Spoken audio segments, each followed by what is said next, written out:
Welcome back. It was a surprise pick to lead Milwaukee's violence prevention efforts. Adam Procell is now entering his second week on the job. Milwaukee Mayor Cavalier Johnson appointed Procell, an ex-con, to the post. Now Procell is opening up with Matt about his new job, his past, and the future. Adam Procell is well aware of the praise and criticism his pick is receiving. I'm asking people to trust my judgment. A lot of these comments of he's a convicted murderer, he's a killer, he's a POS, pretty much every, I don't even know how to describe it. Every derogatory thing you could possibly say about somebody, and perhaps even justifiably so. Procell's LinkedIn page features his mugshot. As a teen in Milwaukee, he shot and killed a rival gang member in 1995 and spent more than 2 decades in prison in solitary confinement. You were how old again? It was 3 days after I turned 15 years old. What happened?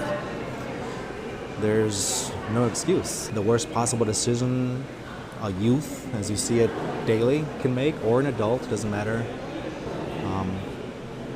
We shot at these individuals and 2 people were shot, and unfortunately Robert did not survive. Procell, now out of prison, is front and center, responsible for helping quell the city's violence.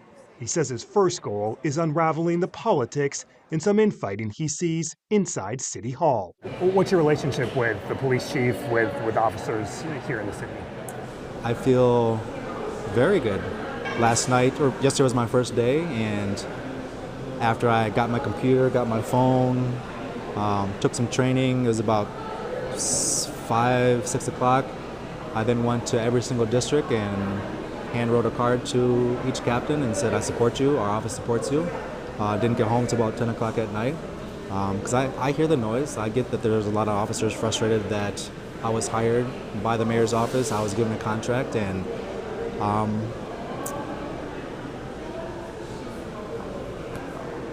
I'm with them, right? Like, I get it. Anybody who is risking their lives to keep us safe, I understand why they feel they should be paid more money. President Trump has recently talked a lot about sending National Guard troops to cities where there's a lot of violence. He's talked a lot about Chicago recently.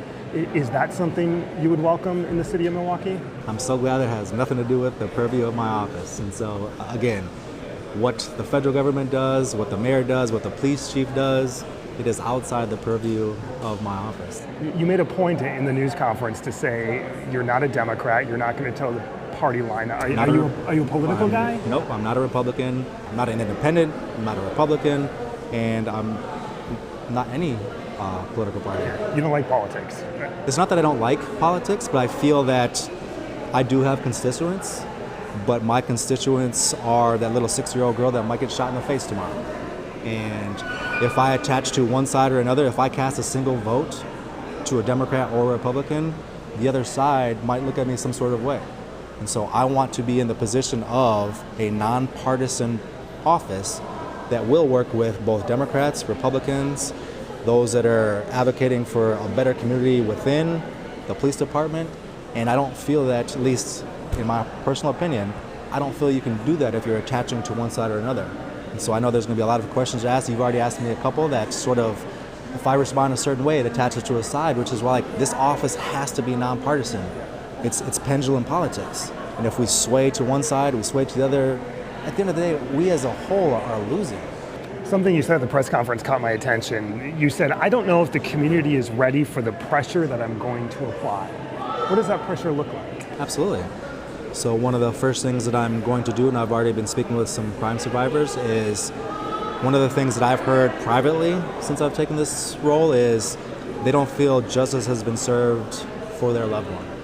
We'll hold a press conference, and I'm sure I'm going to stand up here looking like an idiot about why some 6-year-old little girl was shot. And when those cameras go away, the memory of their son or daughter goes away. So when I say I'm going to apply pressure, if you're at a stoplight, I want you to look up. I want you to see a billboard of that 6-year-old little girl that says, keep your balloons. Right? I'm not going to walk down the aisle someday. I'm not going to graduate from college because I feel that I don't care what sort of collaboration I bring to this office, what sort of program design I bring to the office. It could be the best thing in the entire world. But until the community is so sick and tired of the violence that's happening within their own community, Nothing I do, nothing the Milwaukee Police Department does, the mayor does, the county exec does, even the governor, Trump, I don't care who it is.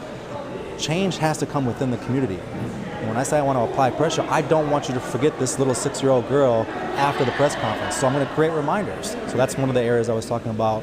I'm going to apply. It's not going to feel comfortable. It's going to feel pressure. You're sitting drinking your latte and you're thinking like, goodness, I'm reading her words, I'm not going to graduate. And if you really start to understand, this 6-year-old little girl is not going to graduate because someone decided to pick up a gun.